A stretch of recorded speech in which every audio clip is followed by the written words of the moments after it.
పవన్ కళ్యాణ్ కోట్మాయి తయారు ఐటీ కంపెనీకి office company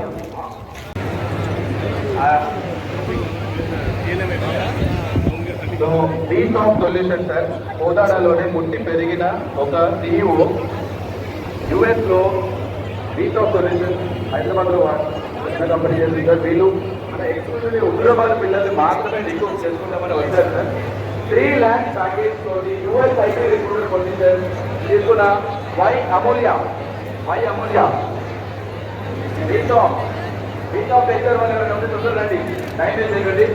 Pavani are ఈ యొక్క కార్యక్రమం ఏర్పాటు చేసిన అందరికీ జిల్లాధికారులకి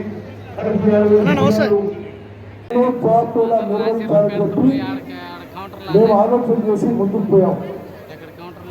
సింగరేణి కాంగ్రెస్ సహకారంతో పరిశ్రమల శాఖ యొక్క వారి సహకారంతో సుమారు ఈ రోజు ఇక్కడికి రిక్రూట్మెంట్ చేసుకోవడానికి 275 కంపెనీలు వచ్చినాయి. ఉదయం 9 గంటలకు మొదలు పెట్టుకొని రాత్రి 9 గంటల వరకు ఇంటర్వ్యూస్ కొనసాగుతాయి. మేము అనుకున్న దానికంటే ఎక్కువ స్పందన వచ్చింది కాబట్టి ఈ జాబ్ మేళా రేపు కూడా కొనసాగుతుంది. ఇక్కడికి వచ్చిన నిరుద్యోగ యువతందరికీ మనం చేస్తున్నా మీరు ఆర్థిక పరామర్శలు యాంగ్జైటీ వద్దు. రేపు కూడా ఈ జాబ్ మేళా కొనసాగుతుంది. తెలంగాణ రాష్ట్రం ఏర్పడమే ఒక ముఖ్య అంశాల్లో నిరుద్యోగ సమస్యపై నిరుద్యోగ యువత పోరాటం మేరకే తెలంగాణ రాష్ట్రం ఏర్పడింది. మన కాంగ్రెస్ ప్రభుత్వం వచ్చిన తర్వాత ఈ 20 నెలల్లో 70 నుంచి ప్రభుత్వ ఉద్యోగాలు ఇవ్వడం జరిగింది. మీరందరూ గమనించాలి. గత వారంలోనే గౌరవ ముఖ్యమంత్రి రేవంత్ రెడ్డి గారు, గౌరవ ఉప ముఖ్యమంత్రి బట్టి విక్రమార్క గారు అన్ని మంత్రిత్వ శాఖల్లో సుమారు మొత్తం 20 నెలల్లో 70-75 వేల ఉద్యోగాలు ఇస్తూ పోయిన వారంలో గ్రూప్ 1, గ్రూప్ 2 ఉద్యోగస్తులకి లైసెన్స్ సర్వేయర్లకు కూడా అపాయింట్మెంట్ లెటర్స్ ఇవ్వడం జరిగింది.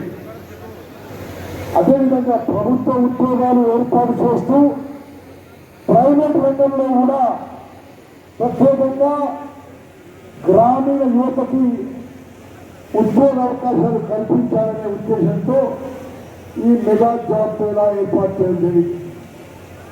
మరి సూర్యాపేట జిల్లా కలెక్టర్ గారు, సూర్యాపేట జిల్లా ఎస్పీ గారు, జిల్లా అధికారులు, ఇక్కడ హుజూర్ నగర్ కోదాడు ప్రజాప్రతినిధులు, కాంగ్రెస్ నాయకులు చాలా కష్టపడి ఈ జాబ్ మేళా ఏర్పాటు చేసినందుకు వారికి మనస్ఫూర్తిగా నా ధన్యవాదాలు తెలియజేస్తున్నాను.